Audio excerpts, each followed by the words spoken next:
వేకువ వాక్యము ఇది దైవ వాక్యము. వేకువ వాక్యము ఇది దైవ వాక్యము. వేకువ వాక్యము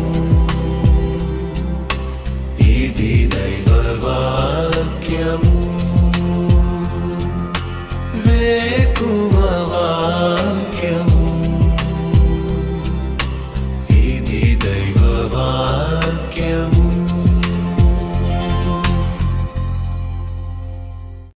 వేకువ వాక్యము వైకప్ వర్డ్ కొరకై ఈ ఉదయకాల సమయంలో పరిశుద్ధ గ్రంథం బైబిల్లో నుండి నిర్గమాకాండం 18వ అధ్యాయము 10వ వచనం. మరియు ఇత్రో ఐగుప్తీయుల చేతుల నుండి ఫరో చేతుల నుండి మిమ్మల్ని విడిపించి ఐగుప్తీయుల చేతి క్రింద నుండి ఈ ప్రజలను విడిపించిన యెహోవా స్తుతింపబడును గాక. ప్రభునందు ప్రియులారా, దేవుణ్ణి ఎందుకు మనము స్తుతించాలి అంటే ఇక్కడ ఇత్రో మోషేతో చెప్తున్నాడు. దేవుడు చేసిన కార్యాలన్నీ మోషే ఇత్రోకు వివరించాడు. నిజం చెప్పాలంటే ఈ కార్యాలన్నీ మోషే ద్వారా జరిగినప్పటికీ మోషే నేను చేశాను అనట్లేదు, దేవుడే చేశాడు అంటున్నాడు. దేవుని మహిమపరిచే అనుభవము మోషే నుంచి నేర్చుకోవచ్చు. ఈ సందర్భంలో ఇవన్నీ విన్న తర్వాత ఇత్రో ఎంతగానో సంతోషిస్తున్నాడు. ఈ ఉదయకాలంలో దేవుడు మనకిస్తున్న గొప్ప అభయం ఏంటంటే, నేను నిన్ను విడిపిస్తాను, నీ విడుదల చాలా సమీపంగా ఉంది. ఈరోజు నువ్వు ఎవరి చేతిలో చిక్కుబడ్డావు తెలుసో తెలియకో భక్తిహీనుల చేతిలోకి వెళ్ళిపోయావు, శత్రువుల చేతిలోకి వెళ్ళిపోయావేమో. ఏమీ బాధపడొద్దు, దిగులు పడొద్దు. వారు నీ వెంట్రుకలను వారి చేతితో పట్టుకున్నారేమో, వారు నిన్ను బంధించి ఉంచారేమో, రాలేనేమో, విడుదల పొందలేమేమో అనుకుంటున్నావేమో. ప్రియ సహోదరుడా, ఇప్పుడు నీవు శత్రువు చేతిలో ఉండవచ్చు, రేపు శత్రువుని దేవుడు నీ చేతికి అప్పగించగలడు. ఈ సందర్భంలో పరిశుద్ధ గ్రంథం బైబిల్లో నుంచి మనం చూసినట్లయితే దేవుడు ఎవరి చేతుల నుంచి విడిపిస్తాడు అంటే ఆయన వాక్యంలో నుంచి మనము కొంతమందిని మనం చూసినట్లయితే మొట్టమొదటిగా మోషేను ఫరో చేతుల నుంచి విడిపించాడు.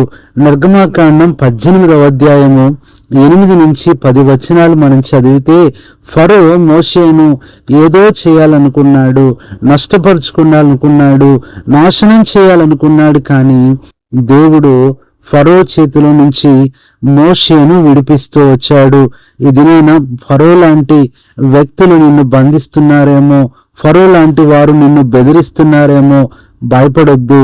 వారి చెయ్యి కన్నా నీ దేవుని చెయ్యి చాలా రెట్లు పెద్దది కాబట్టి విడిపిస్తాడు. రెండవదిగా మనం చూసినట్లయితే దేవుని వాక్యంలో 1 సమూయేలు గ్రంథం 23వ అధ్యాయము 14వ వచనములో సౌలు చేతిలో నుంచి దావీదుని విడిపించాడు. ఇక దావీదు పేరు కనపడదు, దావీదు అనే వ్యక్తి ఉండడు అన్నట్లుగా సౌలు ఆశపడ్డాడు, తలంచాడు. కానీ దేవుడు సౌలుకు దావీదును అప్పగించలేదు, కానీ దావీదు చేతికే సౌలును అప్పగించాడు. ఇదినైనా ఏ సమస్యలు నిన్ను బంధించాయి, ఏ మనుషులు తమ చేతులతో నిన్ను పట్టుకొని విడిచిపెట్టకుండా ఇబ్బంది పెడుతున్నారేమో, ఎవరి బంధకాల్లో పడిపోయావేమో, సహోదరుడా సహోదరి, దేవుడు తప్పనిసరిగా వారి చేతిలో నుంచి నేను విడిపించి నిన్ను వారి చేతికి కాదు, వారిని నీ చేతికి అప్పగించే దినము చాలా దగ్గరలో ఉంది. ఇది రెండవదిగా చూస్తున్నాం. మూడవదిగా చూసినట్లయితే హిజ్కియాను అషూరు రాజు అయిన సన్హెరీబు నష్టపరచాలనుకున్నాడు. అందుకని ఎంతో భయంకరంగా ప్రవర్తిస్తూ ఎంతో ఘోరంగా రబ్షాకే ద్వారా ఉత్తరం పంపిస్తూ వచ్చాడు. కానీ అద్భుతంగా 2వ రాజుల గ్రంథం 19వ అధ్యాయం 32 నుంచి 35 వరకు మనం చూసినట్లయితే ఎంత అద్భుతంగా ఆ భయంకరమైన సన్హెరీబు నుంచి దేవుడు హిజ్కియాని విడిపించాడు. ఇది నేను నిన్ను కూడా విడిపిస్తాడు. శత్రువుల మాటలు పట్టించుకోవద్దు. శత్రువుల యొక్క సాధనాల వైపు అస్సలు చూడొద్దు.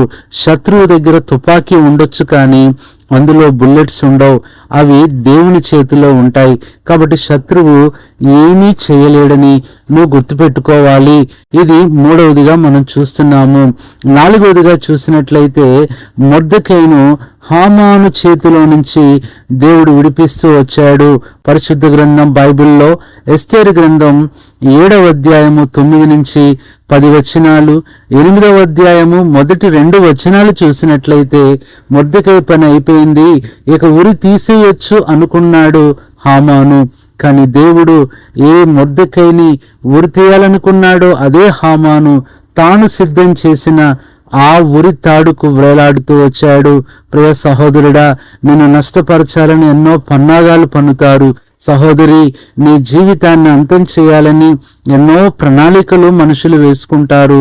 కానీ గుర్తుపెట్టుకో, వారు చేసింది వారి మీదకే వస్తుంది, కానీ దేవుడు వారి చేతిలో నుంచి నిన్ను విడిపిస్తాడు.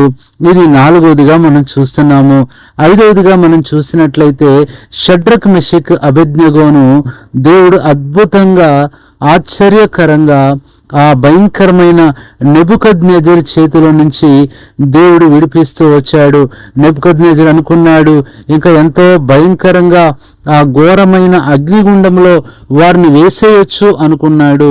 ఇక వాళ్ళు కాలిపోతారు అనుకున్నాడు.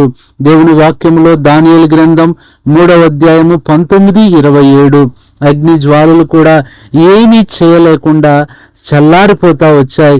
దేవుడు నీళ్ళకి కూడా వస్తున్న అగ్ని లాంటి సమస్యలు, నెబుకద్నెజరు లాంటి కఠినమైన మనుషుల చేతిలో నుంచి దేవుడు నిన్ను విడిపించే దినం చాలా దగ్గరలో ఉంటుంది.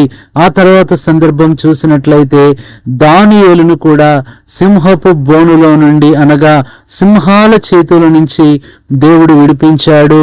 దానియేలు గ్రంథం 6వ అధ్యాయం 20 నుంచి 23 వరకు. నిజమే, సింహంలాగా సమస్యలు నోరు తెరుచుకొని ఎదురు చూస్తున్నాయా? నీ మీద శోధనలు, అనారోగ్యాలు, అప్పులు, రుణాలు, ఇలాంటి భారాలన్నీ సింహం వలె నిన్ను మింగాలని చూస్తున్నాయేమో, అవి నిన్ను మింగలేవు. దేవుడు అలాంటి పరిస్థితుల నుంచి, వారి చేతిలో నుంచి దేవుడు నిన్ను విడిపిస్తాడు. ఆ తర్వాత చూసినట్లయితే దైవజనుడైన పేతురును, దైవ సేవకుణ్ణి దేవుడు హేరోదు చేతిలో నుంచి విడిపించాడు. అపోస్తల కార్యముల గ్రంథం 12వ అధ్యాయము 5 నుంచి 11 వచనాలు మనం చూసినట్లయితే, ఇక హేరోదు యాకోబును చంపించినట్లుగా పేతురును కూడా చంపించొచ్చు అనుకున్నాడు. కానీ ఎంత గొప్ప అద్భుతము! ఆ హేరోదే నష్టపోయాడు, కానీ చనిపోయాడు, కానీ పేతురుని ఏమీ చేయలేకపోయాడు. ఈ రోజున ఏ కీడు కూడా నిన్నేం చేయలేదు. మనుషుల యొక్క ఏ కుట్ర కూడా నీ మీద పని చేయదని గుర్తుపెట్టుకో. ముగింపులో చూసినట్లయితే సౌలును కూడా ఎన్నో భయంకరమైన ప్రమాదాల నుంచి, ఘోరమైన శత్రువుల చేతిలో నుంచి దేవుడు విడిపిస్తూ వచ్చాడు. 2వ తిమోతి 3వ అధ్యాయము 11వ వచనంలో, 4వ అధ్యాయము 15 నుంచి 18 వచనాల్లో కూడా మనం చూసినట్లయితే ఎంతో మంది పౌలును చంపాలని, హింసించాలనుకున్నారు. కానీ అలాంటి వారందరి చేతిలో నుంచి, అనగా ఆ శత్రువుల చేతిలో నుండి దేవుడు పౌలును విడిపిస్తూ వచ్చినాడు. కాబట్టి దినాన నిన్ను కూడా దేవుడు విడిపిస్తాడు. ప్రియ సహోదరి, ఈరోజు ఉదయకాలం దేవుడు మాట్లాడుతున్న మాట, శత్రువు చేతిలో నుంచి దేవుని చేతిలోనికి నువ్వు వస్తావు. బానిసత్వము, నీ బాధ, నీ కన్నీరు ఇక ఉండదు. దేవుడు నిన్ను విడిపించలేనంత శక్తి లేనివాడు కాడు. దేవుడి శక్తికి ఎంతో మితి లేదు. అంత గొప్ప దేవుడు ఉన్నాడు, బలమైన దేవుడు ఉన్నాడు. ఖచ్చితంగా నిన్ను విడిపిస్తాడు. ఎవరి చేయి కూడా నీ మీద భారంగా ఉండదు. ఆ చేతులన్నిటినీ కూడా దేవుడు తీసివేసే రోజు ఒకటి వస్తుంది. కాబట్టి ఉదయకాలము నువ్వు కూడా ప్రభువును స్తుతించి, ఘనపరిచి, విశ్వాసంలో నువ్వు బలపడి, నీ విడుదల కొరకై నువ్వు ఎదురు చూడు. నీ విడుదల వెనుక దేవుని హస్తం ఉంది. నీ విడుదల చాలా సమీపంగా ఉంది. అలాంటి గొప్ప కృపతో కూడిన విడుదల నీ బాధల నుంచి, నీ బలహీనతల నుంచి, నీ అనారోగ్యాల నుంచి, నీ ఆర్థిక పరిస్థితుల నుంచి, రుణాల నుంచి, అన్నిటి నుంచి దేవుడు గొప్ప విడుదలిచ్చి ఆయనే స్తుతింపబడును గాక. పరిశుద్ధుడైన తండ్రి, ప్రభువైన యేసుక్రీస్తు నామములో నీ పాదములకు వందనములు చెల్లిస్తూ ఈ ఉదయకాల సమయంలో మమ్మల్ని విడిపించిన దేవుడవు, నువ్వు స్తుతింపబడును గాక అన్నట్లుగా ఈ వాక్యం వింటున్న మా ప్రియులు ఏ పరిస్థితిలో తెలియకుండానే ఏ చేతిలోకి వెళ్ళిపోయారో ప్రభువా, దయచేసి తండ్రి వారి వల్ల కావట్లేదు, మీరే వారికి విరోధంగా ఉన్న చేతులను తీసివేయండి ప్రభువా. శత్రువుల చేతులను, దవడ పళ్ళను కూడా విరగొట్టే దేవుడవు ప్రభువా. నీ బిడ్డలు ఎంతో ప్రభువా తండ్రి మరి దీనులు ప్రభువా, తెలియని రీతిగానే శత్రువు చేతిలోకి వెళ్ళిపోయారు. విడిపించి నెమ్మదినిచ్చి గొప్ప కార్యం చేసి మహిమ పొందమని, వారిని గొప్ప చేసి ఆశీర్వదించమని వందనములు చెల్లిస్తూ మా ప్రభువైన యేసుక్రీస్తు నామములో ప్రార్థిస్తున్నాము తండ్రి, ఆమేన్. మన పరమ తండ్రి అయిన దేవుని ప్రేమ, మన ప్రభువైన యేసుక్రీస్తు కృప, పరిశుద్ధాత్మ అన్యోన్య సహవాసం మీ అందరికీ సదాకాలం తోడయుండి నడిపించునుగాక. ఆమేన్.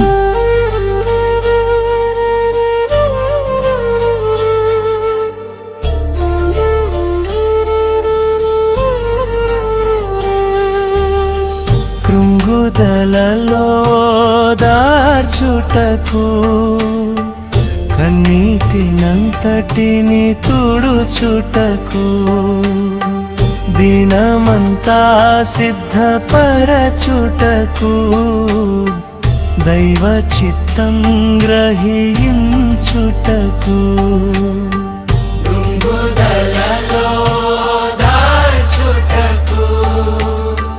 కన్నీటినంతటిని తుడుచుటకు, దినమంతా సిద్ధపరచుటకు, దైవ చిత్తం గ్రహించుటకు. వేకువ వాక్యము, ఇది దైవ వాక్యము. వేకువ వాక్యము,